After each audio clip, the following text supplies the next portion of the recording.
Bienvenidas y bienvenidos, muy buenos días. Estimado auditorio, mi nombre es Jorge Rosales Ramírez y a nombre del Instituto de Administración Pública del Estado de Puebla, les damos una cordial bienvenida a esta serie de paneles denominado Transformando Conciencias, Escenarios Colaborativos. Para el Instituto es motivo de satisfacción poder ofrecer alternativas de profesionalización a todas aquellas personas interesadas en temas de actualidad relacionados con la administración pública. Por motivo de la celebración del Día Mundial de la Diversidad Cultural para el Diálogo y el Desarrollo, el cual se celebra de acuerdo con la Organización de las Naciones Unidas el día 21 de mayo, elaboramos este panel titulado Hablemos de Diversidad, ya que consideramos que la diversidad cultural es una fuerza motriz del desarrollo no solo en lo que respecta al crecimiento económico, sino como medio de tener una vida intelectual, afectiva, moral y económica. Por consecuencia, superar la división entre las culturas es urgente y necesario para la paz, la estabilidad y el desarrollo. Y es que la cultura, en su rica diversidad, posee un valor intrínseco tanto para el desarrollo así como para la cohesión social. Es grato para nosotros contar con la presencia de nuestros panelistas, a quienes presento a todos ustedes a continuación. Doctora Gabriela Moreno Valle Bautista, doctora en Derecho por la Universidad Autónoma de Tlaxcala, México, maestra en Asesoría Jurídica de Empresas por la Universidad Carlos III de Madrid, España. Maestra en Derecho Empresarial y Fiscal por la Universidad Iberoamericana, Puebla, México. Especialista en Educación para la Ciudadanía y los Derechos Humanos por la Universidad Carlos III, Madrid, España. Maestra Rebeca Alcaide Cruz. Actualmente es asesora parlamentaria. Maestra en Derechos Humanos por la Universidad Iberoamericana, Campus Puebla. Obtuvo una certificación en fortalecimiento a la impartición de justicia con perspectiva de género e interculturalidad por parte de la Suprema Corte de Justicia de la Nación. Además, es miembro del Programa Interdisciplinario de Rendición de Cuentas por el Centro de Investigación y Docencia Económica, IDE. Doctora Luz María Galindo Vilches, doctora en Ciencias Políticas y Sociales por la Facultad de Ciencias Políticas y Sociales de la Universidad Nacional Autónoma de México. Hizo su estancia postdoctoral en el Centro de Estudios Demográficos Urbanos y Ambientales en el Colegio de México y además llevó a cabo una investigación de políticas públicas y diversidad familiar en México. Obtuvo un máster oficial en estudios de las mujeres, género y ciudadanía en el Instituto Interuniversitario de Estudios de Género de la Universidad de Barcelona. Ha llevado a cabo una serie de colaboraciones en espacios gubernamentales y de la sociedad civil en la India, Portugal y España. En 2011, la UNESCO y la Alianza de Civilizaciones de las Naciones Unidas lanzaron la campaña Haz un gesto por la diversidad y la inclusión, con el propósito de animar a las personas y a las organizaciones de todo el mundo a que tomen medidas concretas de apoyo a la diversidad. Finalmente, en 2015, la Segunda Comisión de la Asamblea General de las Naciones Unidas adoptó por unanimidad la resolución sobre cultura y desarrollo, afirmando la contribución de la cultura a las 3 dimensiones del desarrollo sostenible. Reconocer la diversidad del mundo mucho más allá de lo natural y lo cultural, reafirmar que las culturas y civilizaciones pueden contribuir al desarrollo sostenible y su papel como factores habilitadores cruciales. México es el segundo país de mayor diversidad cultural en el mundo, después de la India. Cuenta con 62 pueblos indígenas, con sus lenguas, sin contar las variantes. Esto representa a más de 12 millones de personas que suponen alrededor de la quinta parte de la población de México. Maestra Gabriela, ¿qué es la diversidad cultural y existe diversidad cultural en México?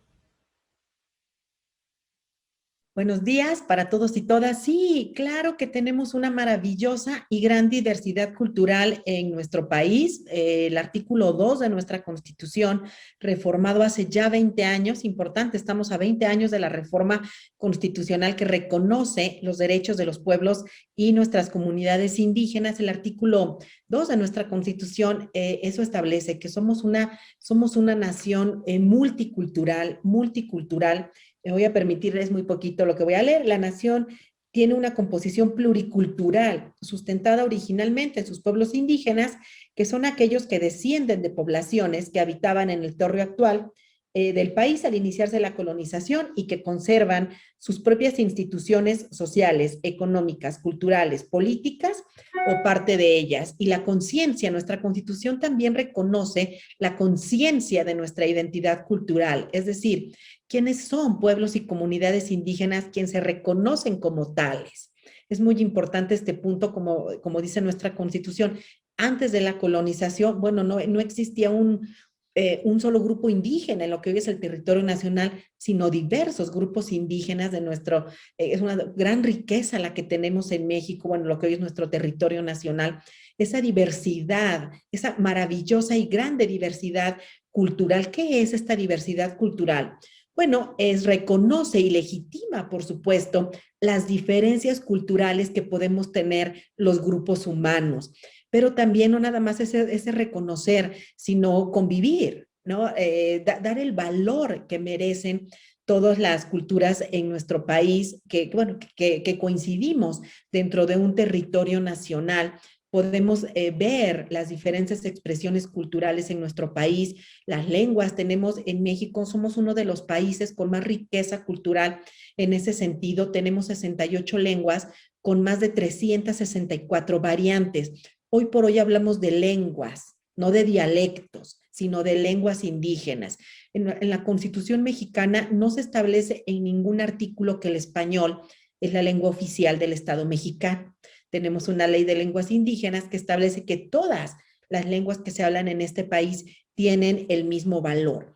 Y apreciar esas diferencias, hablábamos de la lengua, de nuestros maravillosos trajes típicos a lo largo de nuestra república, bueno, son muy diversos. Tenemos patrimonio cultural de la humanidad reconocido por la UNESCO. Muchas de nuestras ruinas indígenas son patrimonio, es decir, se consideran una riqueza no únicamente de México, sino del mundo. Chichén Itzá, Tulum, Uxmal, bueno, todo lo maravilloso que tenemos, nuestra comida. La comida mexicana también está considerada como patrimonio inmaterial de la humanidad, y es en parte no únicamente por la riqueza que hay en nuestra gastronomía, sino que por muchos de los alimentos que comemos se siguen elaborando como lo hacían antes de la colonia. La tortilla, ¿no? Nuestra tortilla tiene resistiendo 600 años, nuestra tortilla, la misma forma y esa maravillosa riqueza reconocida en el mundo entero.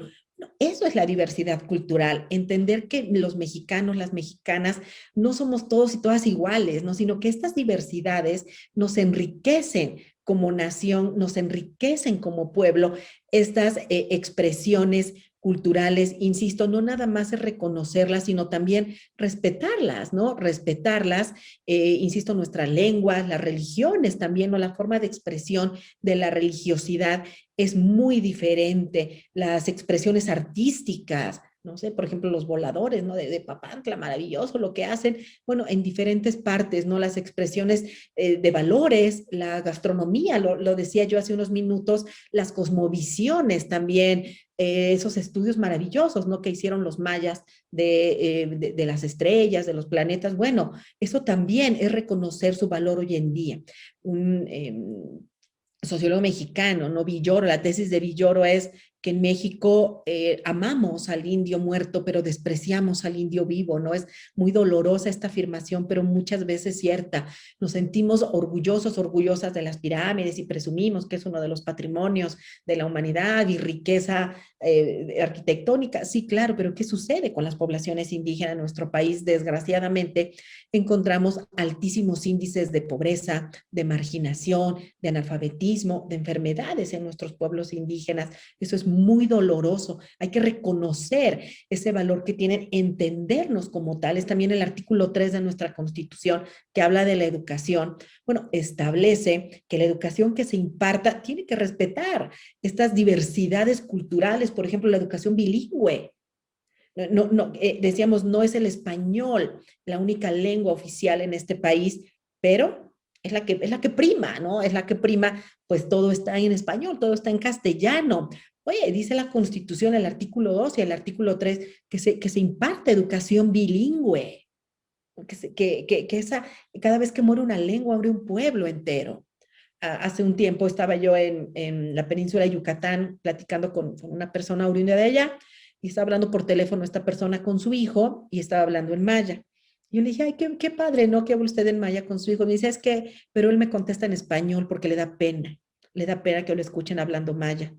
Entonces él ya no me contesta en maya, ¿no? Y él estaba triste y también me pareció una gran tristeza, ¿no? Morirá la lengua cuando las generaciones jóvenes ya no quieran hablarlo. Y claro, decimos esto también es por la exclusión que se da, ¿no? Que seguimos viviendo, ¿no? Insisto, esta tesis de Villoro, que a mí me parece muy dolorosa, pero cierta, ¿no? Se desprecia al indígena vivo, ¿no? Se desprecia al indígena vivo. Y entonces esta diversidad cultural también es fomentar, ¿no? Fomentar esa riqueza, intercambiar los conocimientos. El único conocimiento que parece que prima es el conocimiento occidental, y eso no necesariamente es cierto. Hay un sociólogo portugués, Boaventura de Sousa Santos, él tiene un libro maravilloso que les invito a leer, Epistemologías del Sur, el reconocimiento al valor de conocimientos que no son necesariamente occidentales.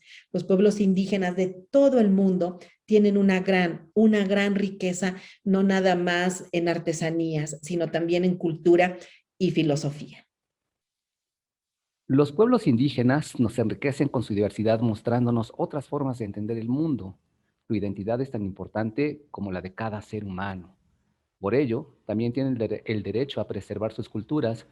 Y justamente hablando del derecho a preservar sus culturas, maestra Rebeca, desde la perspectiva jurídica, ¿qué papel juegan los derechos humanos en la diversidad cultural?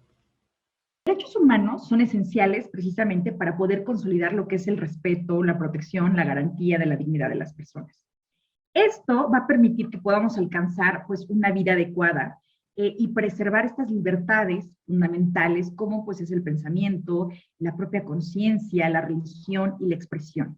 Desde esta perspectiva podemos esto concatenarlo jurídicamente y entender que nuestro máximo ordenamiento jurídico, en la Constitución Política de los Estados Unidos Mexicanos, específicamente en su artículo primero, reconoce el origen étnico y nacional. ¿Y cómo lo va a reconocer? Pues en cuanto a esta parte que obliga a las autoridades competentes a promover, proteger, respetar, garantizar los derechos humanos, incluyendo los pueblos, comunidades indígenas y, por supuesto, atendiendo los principios de universalidad, interdependencia, indivisibilidad y progresividad, que estos principios son los principios fundantes de los derechos humanos. En este sentido, y de manera simbiótica y correlativa, encontramos que en el artículo segundo constitucional, pues se va a reconocer la composición pluricultural de nuestra nación.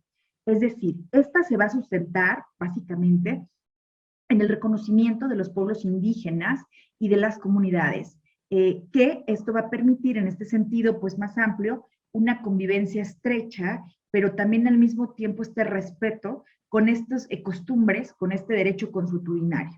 Ahora es muy importante hacer esta concatenación por una situación. Si nosotros ubicamos lo que es el derecho, pues justo es este conjunto de normas imperoatributivas que se van a encargar de regular la convivencia de los individuos en sociedad. En este sentido, pues encontramos que la manera de entender la visión jurídica, por supuesto, desde esta diversidad cultural, tiene que ver con dar las bases necesarias para que se pueda generar un techo de igualdad y un piso de igualdad, ya sea como punto de llegada o como punto de partida, para que podamos convivir las y los ciudadanos o todas aquellas personas que se encuentren dentro del territorio mexicano de una manera armoniosa, en el que sean respetados cualquier tipo de creencias y que las libertades sean precisamente lo que se logren establecer y el mecanismo evidente para poder preservar la dignidad humana. En este sentido, y actualmente México cuenta con una diversidad cultural, que por supuesto enriquece la convivencia, y esto conlleva desde las cuestiones más simples hasta las cuestiones más complejas. Sin embargo, en términos de la interculturalidad, pues se busca que esta interacción se desarrolle bajo los criterios y los términos, por supuesto, de cada individuo. Es decir, atendiendo las necesidades en particulares de cada territorio o de cada demarcación territorial. La interculturalidad, si nos vamos a su definición o este concepto, ¿no? Es este modo de convivencia en el que las propias personas se pueden involucrar con los grupos, instituciones, y que se van a caracterizar principalmente pues, por estas posiciones diversas en las que conviven en relación de manera abierta, de manera horizontal, de manera incluyente, respetuosa y con una sinergia en un contexto compartido. Eso es muy importante, porque finalmente no vivimos en un estado de excepción o en un espacio de excepción. Por el contrario, compartimos lugares en común, por eso es esta relación tan importante con las propias instituciones. Por lo tanto, en el tema se puede incorporar en diferentes contextos y este puede ser vinculado al tema de los derechos humanos y el género, en género, no solamente en derechos humanos, sino también en el propio género, ¿no? Porque además hay que ubicar que tienen una dinámica completamente distinta y que si bien es cierto que los derechos humanos son progresivos y que son de alguna manera lo que buscan es este piso y techo parejo para todos y todas las personas en la humanidad en general, porque los derechos humanos es una cuestión de universalidad, pues entender también que se debe de respetar el sentido de desarrollo de la persona en lo individual, pero también en lo colectivo. Y por eso es muy importante esta cuestión de este derecho, de este derecho consuetudinario, porque si bien es cierto que tenemos leyes que lo que busca es establecer y garantizar mejores condiciones de vida que podemos alcanzar para las y los mexicanos y que la propia finalidad de la Constitución reposa en el orden social, también es cierto que no podemos dejar de ver que nos regimos muchas veces por hábitos y costumbres que son indispensables y esenciales y que no podemos terminar con ellos porque son parte de esta originalidad de nuestras propias raíces.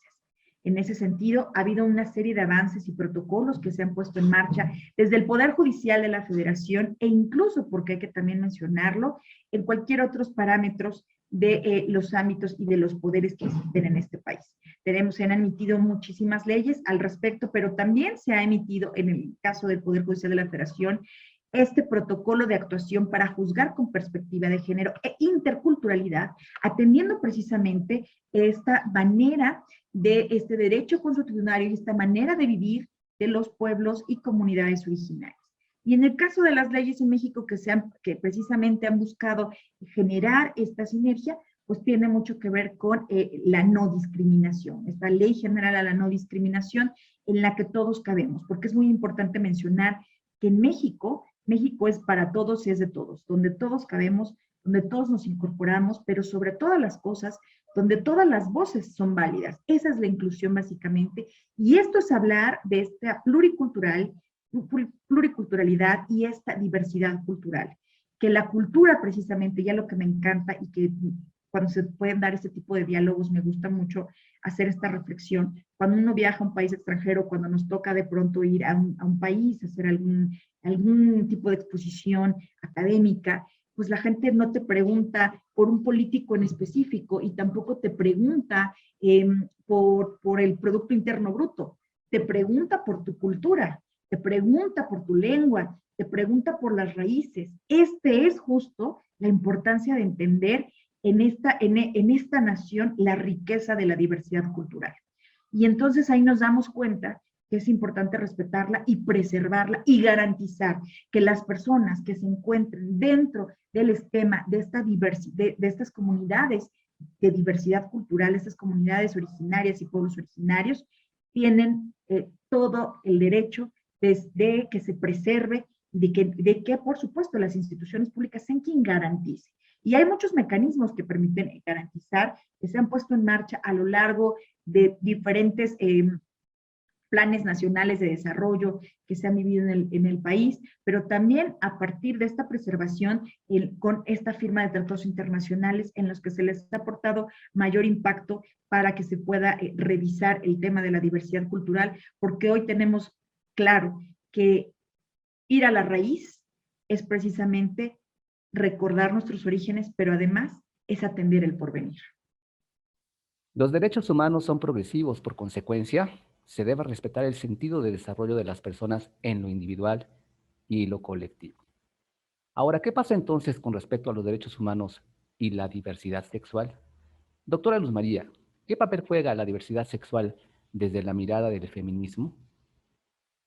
Hola, la diversidad, quiero, bueno, compartirles que para contextualizar sobre qué es la diversidad, les voy a comentar muy brevemente, porque este es un panorama muy general de qué es el feminismo, ¿no? El feminismo es un movimiento que ha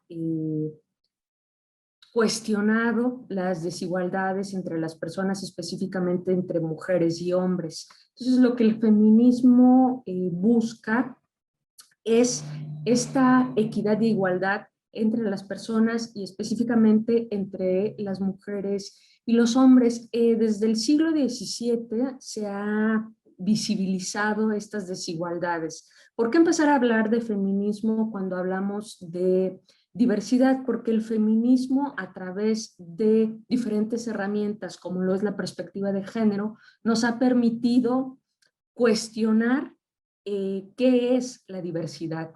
La perspectiva de género, como tal, se pronuncia en 1995, ¿no?, en la Cuarta Conferencia Internacional de las Mujeres en Beijing, donde se cuestiona si había que hablar de políticas feministas, ¿no?, entendiendo políticas feministas desde esta perspectiva que les estoy comentando sobre la igualdad, ¿sí?, entre, insisto, las personas.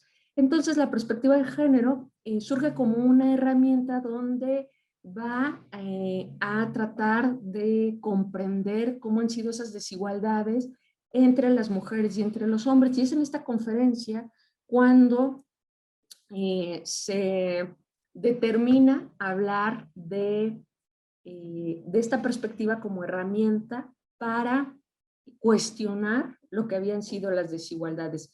Y esta herramienta nos permite comprender cómo hay diferentes tipos, ¿no?, de personas, ¿no?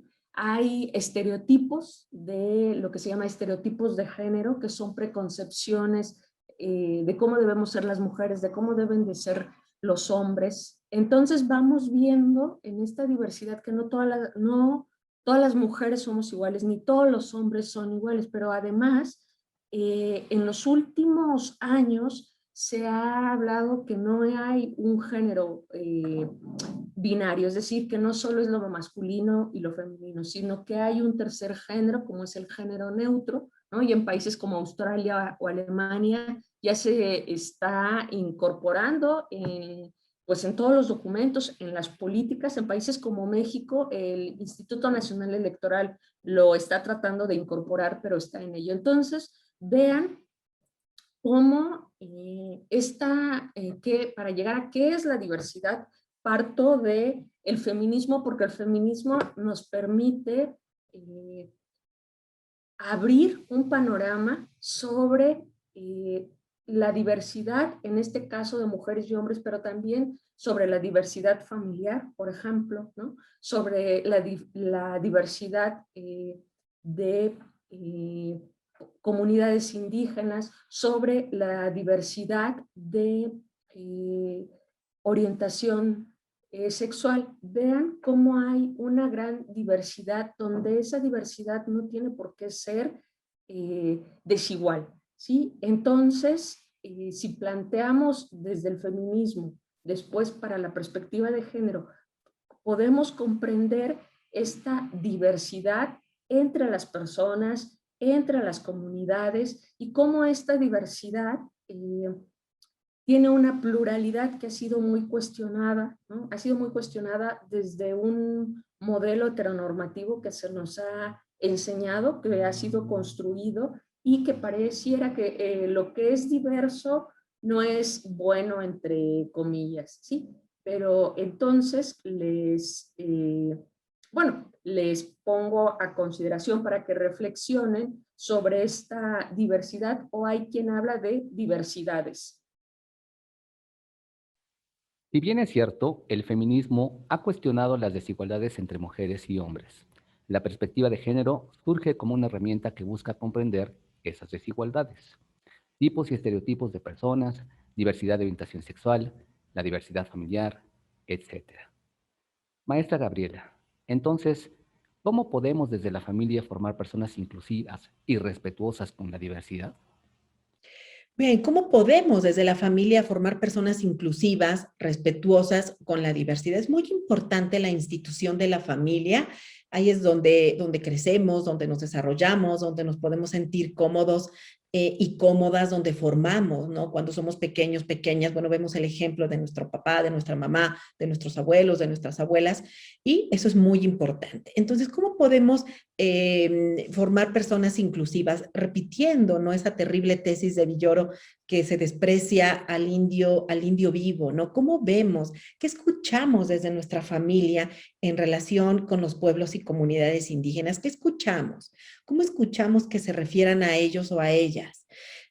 Porque, bueno, somos producto del mestizaje. Todas las personas que vivimos en México lo somos. Todas las personas tenemos sangre indígena en nuestras venas. Bueno, la mayoría de las personas que vivimos en lo que hoy es el territorio de Latinoamérica, tenemos sangre indígena, ¿no? ¿Cómo la honramos? Respetándola, ¿no? Decíamos, la diversidad cultural es conocer estas diversidades y sentirnos incluidos, incluidas en ella, no verlas como algo ajeno. Creo yo, no ver a los pueblos y comunidades indígenas como la otredad, como algo, como grupos diferentes, como personas que son totalmente ajenas, ¿no? Es parte de nuestra mexicanidad, decíamos el artículo 2 de la Constitución, vivimos en un país pluricultural y todos y todas somos parte, ¿no? Galeano decía, ¿no? Eduardo Galeano decía que en América todas las personas tenemos sangre indígena, algunos en las venas y algunos en las manos, ¿no? Por, por, por esa exclusión que se hace, ¿no? Ese despojo que también se puede hacer de sus territorios, de sus patrimonios. Entonces, el tenerla en las venas, pues nos hace, creo yo, crea en nosotros, en nosotras, pues esta obligación del respeto. Entonces, hablarles a nuestros hijos, a nuestras hijas, cuando vayamos a visitar las pirámides, mira lo que hicieron, no, lo que hicieron hace 500 años, lo que hicieron hace 1000 años, Tenochtitlan se fundó en 1325, como algo, insisto, como algo ajeno, cuando vayamos a Oaxaca, aquí en Puebla, ¿no? En Chiapas, la península, Chihuahua, todos nuestros maravillosos grupos indígenas, no verlos como ajenos, como ajenas, ¿no? Sino criar, formar a nuestros hijos y a nuestras hijas como una inclusión, ¿no? Insisto, desde los alimentos. Bueno, a lo mejor puede ser algo muy normalizado, comernos una tortilla o un mole o un pipián. Bueno, también decirles a las criaturas, oye, mira esto cómo se hace, de dónde viene, de hace cuántos años se estaba haciendo. Yo me acuerdo de mi abuela materna, que en paz descanse, me acuerdo de ella moliendo, ¿no? Cacahuate para hacer mole, sentada, ¿no? En su metate moliéndolo, no, ella no llevaba el molino. Esto es riqueza. Insisto, no sentirnos excluidas. Y algo creo yo muy importante es evitar todo tipo de chiste racista, no repetirlo en casa. Y si lo escuchamos, bueno, que muera la cadena con nosotros. Todavía muchos memes, muchos comentarios discriminatorios hacia una persona por el color de su piel, por cómo se viste esa persona, por su indumentaria indígena, son excluidos. Y podemos repetir chistes, ¿no? No es indio el que no se venga y no tiene la culpa el indio. No, a ver, estamos denigrando. Estamos dándole un valor menor del que tiene, porque hay que hablar desde la igualdad. Somos diferentes, pero no desiguales. Entonces, creo yo, formar a nuestros hijos, a nuestras hijas en esa inclusión, haciéndonos parte y bueno, de ninguna manera hacer un chiste racista, hacer un chiste clasista, No, eso, borrarlo totalmente, ¿no? Entender que esas diferencias, insisto, esas diferencias culturales no crean otredades, sino que simplemente es parte de nuestra riqueza cultural. Así formaremos una sociedad realmente inclusiva que no discrimine a nadie, ni por su vestimenta, ni por el color de su piel. Increíble, ¿no? Que en el 2021 sigamos hablando de diferencias por el color de la piel. Hay un estudio de, bueno, CONAPRED ya lo ha dicho, del INEGI, ¿no? El que nombraron la pigmentocracia.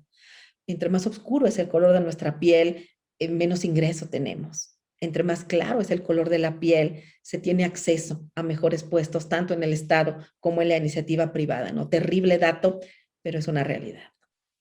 Habrá que evitar entonces hacer comentarios racistas, clasistas o discriminatorios, por ejemplo, por el color de la piel o la manera de vestir, y enseñar a nuestros hijos a no ver como mexicanos, a los pueblos como grupos diferentes o ajenos, y formarnos con inclusión, y hablar desde la igualdad y riqueza cultural. Maestra Rebeca, ¿cómo se desarrolla actualmente en México la diversidad cultural? Actualmente en México podemos ubicar que la diversidad cultural se va a desarrollar primero desde el reconocimiento positivo vigente en nuestras propias leyes. ¿Por qué es tan importante hacer otra vez referencia de la ley? Pues por una situación muy clara. El reconocimiento en la ley va a permitir que éste se ponga en práctica a través de las acciones de gobierno o bien de políticas públicas. Para ello, voy a hacer una precisión de antecedentes. A partir del 10 de junio de 2011, se reconocen en nuestra Constitución Política de los Estados Unidos Mexicanos los derechos humanos. Ante el reconocimiento de los derechos humanos, pues también en el artículo primero surge una modificación donde también inserta el expreso reconocimiento de los tratados internacionales. Cuando se reconocen los tratados internacionales en ese sentido, pues existen controversias porque dicen, el artículo 133 constitucional dice que nada ni nadie está por encima de la máxima constitución, que en este caso, pues es nuestra Carta Magna. Pero entonces, ¿cómo hay un reconocimiento expreso de los propios tratados internacionales en el artículo primero? Para ello, la Suprema Corte de Justicia de la Nación, quien es la autoridad competente para dirimir aquellas controversias constitucionales, hace una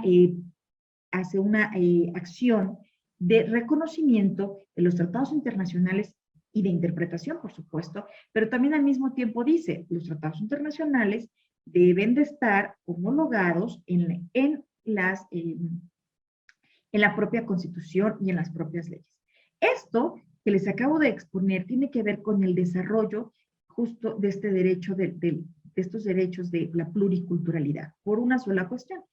Porque encontramos que en los tratados internacionales existe este reconocimiento, se armonizan leyes, incluso existen nuevos reglamentos para estas creaciones, y entonces esto va a bajar a la parte de las acciones de gobierno y a su vez también va a permitir que se desarrollen de manera a la par las políticas públicas.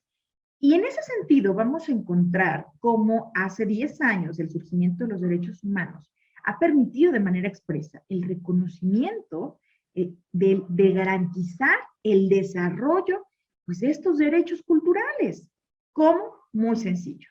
En este sentido encontramos el caso en concreto del estado de Chihuahua que puso en práctica la famosa llamada convivencia turística o el programa de turismo comunitario. Es decir, a través de la Universidad Autónoma hicieron la invitación a personas que quisieran involucrarse con otros países y conocer la diversidad cultural que existían de nuestros pueblos originarios, como en el caso de los Tarahumara, y entonces venían a México, pero vivían, no se hospedaban en hoteles específicos, sino se iban a hospedar con los propios personas y con las propias que estaban involucrados, con la comunidad involucrada de los pueblos originarios, se iban a vivir con ellos, comían con ellos, dormían con ellos, y entonces se llevaban una experiencia, porque además heredaban precisamente, el caso concreto, heredaban este tipo de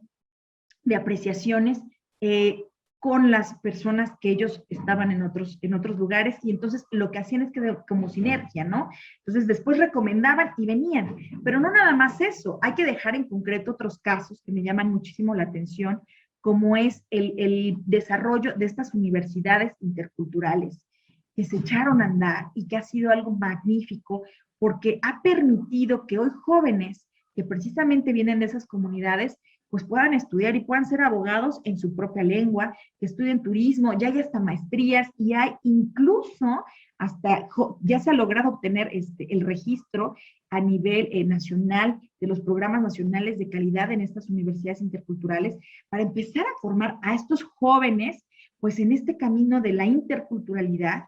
Y esto es una manera de garantizar y preservar pues los derechos culturales de las y los integrantes de estas comunidades y pueblos originarios. Entonces, pues se han hecho grandes espacios y bueno, también hay que decirlo, ¿no? Ahora que se ha implementado muchísimo este decanato de los sabios de los pueblos y que en muchas comunidades ya los tienen también presentes. Y es tomar en cuenta y escuchar a los sabios de los pueblos para poder edificar sobre lo que se ha construido, para poder reedificar y así resignificar.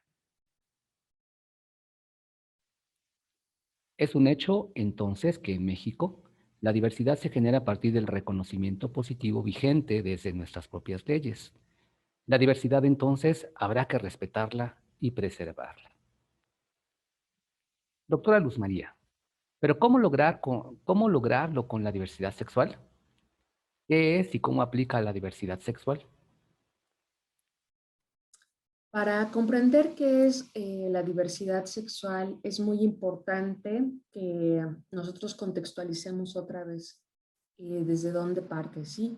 Entonces, yo quisiera retomar que en el siglo XII, en donde destacan dos elementos muy relevantes, es el Cuarto Concilio de Letrán de 1215, que sacramentó el matrimonio, y el segundo es el desarrollo de la escolástica. ¿Esto qué quiere decir?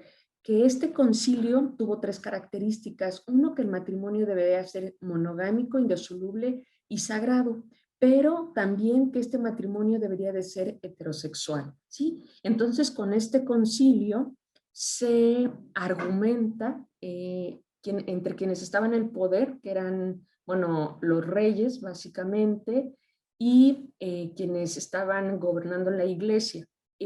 Ambos varones, o sea, no había mujeres, y ahí se instaura que el matrimonio tiene que ser así, es decir, heterosexual y heteronormativo, es decir, que la norma es lo heterosexual. Entonces, este concilio es muy importante porque nos explica que en ese momento fue prohibido y la homosexualidad fue considerada como una enfermedad, ¿no? Y entonces, pues, o se mataba a las personas o se les encerraba en hospitales psiquiátricos. Hasta 1840, más o menos, imagínense, de 1210 a 1840, bueno, quien no cumplía con este modelo heteronormativo, pues era una persona que era diversa, ¿no?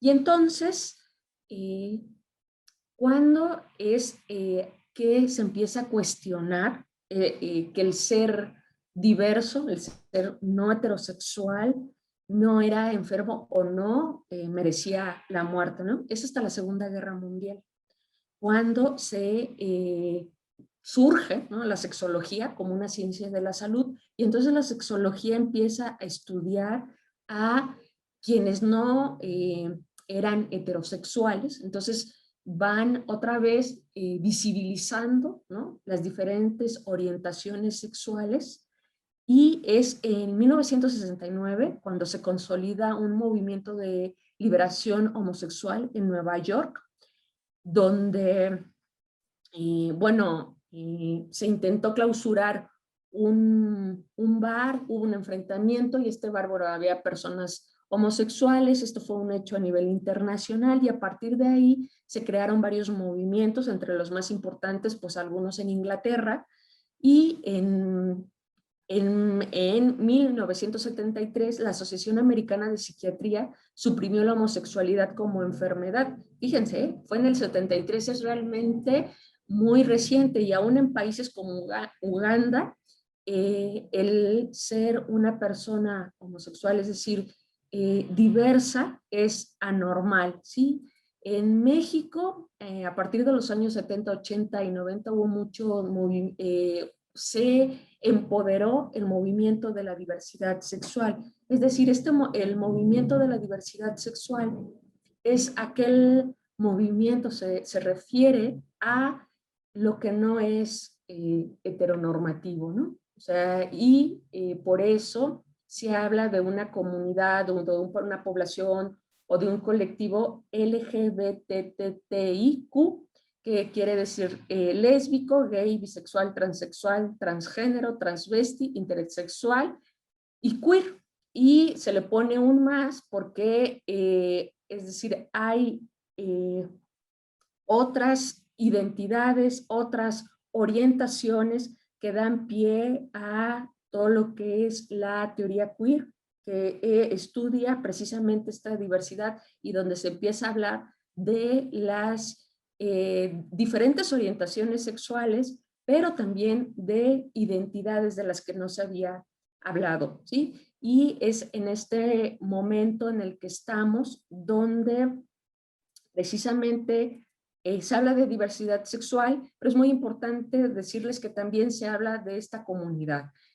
Esto no es diferente, pero sí tiene connotaciones diferentes en la política pública, y ese es uno de los debates actuales, si hablar de diversidad sexual o hacer referencia al colectivo. Por lo tanto, es una discusión que en este momento a nivel internacional está abierta bueno, y en países como México más, y pues en algunos estados sabemos aquí que durante la pandemia pues ha incrementado la violencia para esta población, ¿no? Es una de las más afectadas, nuestras compañeras y compañeros trans. Entonces, pues este es el panorama general que les muestro al respecto sobre esta pregunta. En México, afortunadamente, poco a poco se ha empoderado el movimiento de la diversidad sexual, haciendo alusión a todo lo que no es heteronormativo. Doctora Gabriela, en consecuencia, ¿qué papel juega la familia en ello? ¿Por qué es importante ser una familia inclusiva? Es importante ser una familia inclusiva porque necesitamos una sociedad inclusiva. La familia como cédula primaria de la sociedad y también los diferentes tipos de familias que hay. Bueno, desde ahí nacemos las personas, los individuos, las mujeres, los hombres, hacia nuestra vida social. Si desde nuestra familia nos inculcan el respeto por la diversidad, el amor por nuestra mexicanidad, ¿no? Pareciera que solamente nos sentimos mexicanos y mexicanas el 16 de septiembre. No, todos los días somos mexicanos y mexicanas y todos los días tenemos que honrar a nuestra nación. Y esa nación está formada, ¿no? Básicamente desde el artículo 2 de la Constitución por nuestros pueblos y comunidades indígenas. Entonces es muy importante la formación que demos en casa porque eso es lo que vamos a replicar fuera de casa. En la escuela, también dice el artículo 3 de la Constitución que en las escuelas se fomentará esta multiculturalidad para su respeto. Y no únicamente tolerancia, ¿no? Sino respeto e inclusión. Entonces es muy importante ser una familia inclusiva para tener una sociedad inclusiva, un mundo inclusivo. Creo yo la deuda que se tiene con los pueblos y comunidades indígenas es una deuda mundial, no únicamente de nuestro país, no únicamente de nuestro continente. Es en todo el mundo que los pueblos indígenas viven todos los días esta marginación, esta exclusión, este menosprecio, insisto, altos índices de analfabetismo, altos índices de pobreza, ¿no? Lo que conocemos como la feminización de la pobreza, el 70% de quienes son pobres en el mundo son mujeres, se aumenta, ¿no? Se incrementa cuando estamos hablando de mujeres indígenas. Dice CONAPRED que el grupo en México que más se discrimina es una mujer indígena, anciana, analfabeta y enferma, ¿no? Todas esas exclusiones convergen en una mujer indígena y entonces necesitamos familias inclusivas para tener sociedades inclusivas, sociedades respetuosas, una sociedad mexicana que nos sentamos realmente orgullosos, orgullosas de nuestro pasado indígena, pero no únicamente verlo como una piedra, insisto, nuestras pirámides son maravillosas, nuestras zonas arqueológicas son un orgullo mundial, las presumo siempre y les invito, ¿no?, a presumirlas siempre, pero más allá de eso, a voltear a nuestros pueblos indígenas como actualmente viven, ¿qué podemos hacer por ellos? Primero que nada, respetarlos. Primero que nada, respetarlos, conocer, porque de verdad su riqueza es muy grande, ¿no? Y bueno, familias inclusivas formarán una sociedad inclusiva que tanto necesitamos hoy más que nunca. Y bueno, pues viva la diversidad cultural, viva la diversidad. Si desde la familia entonces nos inculcan el respeto por la diversidad, tendremos una sociedad y un mundo inclusivo que respete y proteja los derechos humanos. Maestra María Rebeca, ¿qué tratados internacionales protegen los derechos humanos y avalan la diversidad cultural? Tratados internacionales de conformidad con el artículo 1 y el 133 constitucional que van a permitir en nuestro marco jurídico garantizar precisamente estos derechos culturales, pues bueno, los podemos encontrar específicamente en la Convención de Viena, en los artículos 1, 2, porque de esto se van a desprender una serie de tratados o de pactos, como es el Pacto Internacional de los Derechos Civiles y Políticos, ese es muy importante, el Pacto Internacional de los Derechos Económicos, Sociales y Culturales, que es básicamente donde radica, como su nombre lo dice, son los derechos económicos, sociales y culturales de las propias comunidades. Por supuesto, la Convención Internacional sobre la Eliminación de todas las formas de discriminación racial. Aquí cabe mencionar que existe y que surge una figura interesantísima llamada las categorías sospechosas, que te sirven para juzgar con perspectiva de género e interculturalidad y ubicar cuando una persona está sufriendo y qué niveles de violencia está sufriendo, de violencia en razón a la discriminación por sus orígenes étnicos y también territoriales, entre otros. Bueno, también encontramos, ¿no?, aquellas convenciones sobre las eliminaciones de todas las formas de discriminación en contra de la mujer, porque no hay que recordar que también existe esta discriminación de las mujeres indígenas o de las mujeres de los pueblos originarios. Y bueno, pues existe el sistema de la Organización de los Estados Americanos, en el que ellos precisamente pues se emana la Convención Americana sobre los Derechos Humanos, también conocido como el Pacto de San José, Costa Rica, donde pues precisamente prevé estos derechos culturales. Y que bueno, México ha tomado muchas de estas resoluciones para adecuarlas a su marco legislativo, y muchas de las reformas que se han vivido a lo largo de estas legislaturas, específicamente en esta legislatura, en la 64ª legislatura, también conocida como la legislatura de la paridad de género, pues ha involucrado y armonizado muchísimos de los criterios emitidos por la Corte Interamericana de Derechos Humanos en materia de derechos culturales, pero también hay que decirlo, ¿no?, que existen pues aquellas convenciones como la famosa convención también conocida como la de Belém do Pará, que pues va a permitir estas eliminaciones de discriminación, y los protocolos adicionales a la Convención Americana sobre Derechos Humanos para la actuación precisamente el protocolo de San Salvador, el protocolo de la Convención Americana relativo a la abolición de la pena de muerte, que eso es un tema muy específico, pero que nos da para muchísimo más, ¿no? Porque esto sí es todo un esquema que se tendría que estudiar, porque a pesar de que ellos tienen un derecho consuetudinario, pero bueno, hay cuestiones que deben prevalecer y sobre todo pues que es la dignidad humana. Es notablemente visible que los tratados internacionales buscan garantizar y preservar los derechos humanos, económicos, sociales y culturales. Doctora Luz María, ¿qué pasa con la diversidad sexual y las políticas públicas?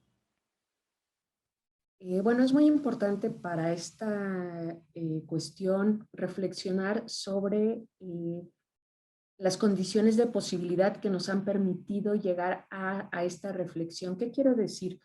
Que hace pues 100 años no podríamos estar reflexionando sobre este tema. Entonces, estas condiciones de posibilidad, que son condiciones que permiten hablar de esta temática en México, han sido dos sobre todo.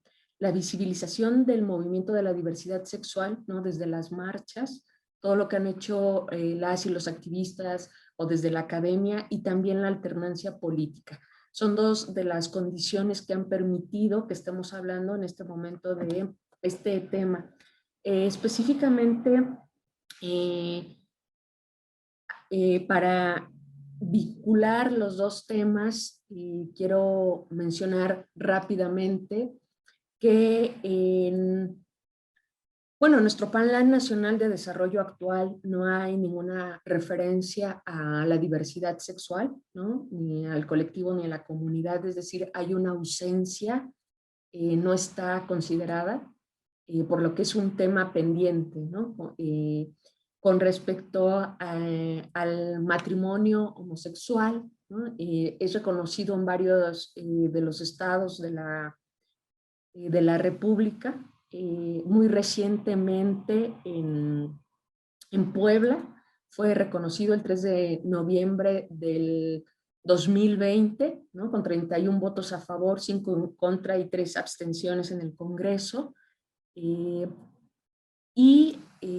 Es muy importante señalar que se acaba de presentar una iniciativa para reformar el Código Penal del Estado de Puebla para tipificar como delito las terapias de conversión. ¿Qué quiere decir esto?